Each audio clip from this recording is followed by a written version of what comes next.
नमस्कार, स्वागत आहे आपल्या अन्नपूर्णा रेसिपीजवर। आज आपण चटपटीत असे तिखट शेंगदाणे बनवलेले मसालेदार नमकीन शेंगदाणे। श्रावण महिन्यात भरपूर उपवास असतात आणि त्या उपवासाच्या दिवसात आपल्याला असे वेगवेगळे पदार्थ खायला असले तर उपवास करायचा कंटाळा येत नाही। असे सुंदर चटपटीत शेंगदाणे आपण उपवासाव्यतिरिक्त आपल्याला इतर वेळी मधल्या वेळेस भूक लागली तर तेव्हाही आपण अगदी झटपट हे शेंगदाणे बनवू शकतो।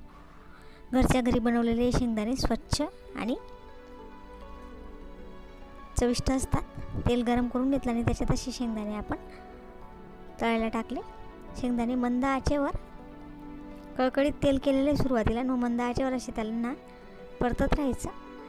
सतत परतत राहिलं तर मग ते शेंगदाण्यांची टरफलं फुटताय। शेंगदाणे चांगले खरपूस तळायला आलेले आहेत।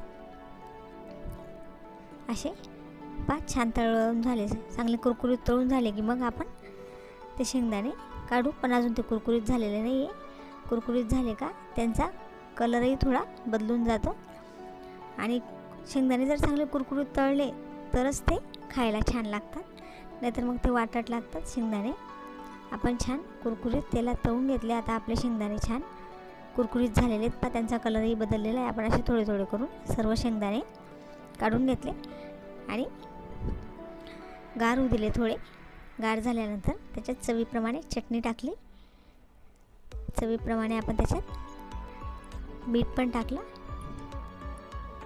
आणि सगळे चांगले कालवून घेतले।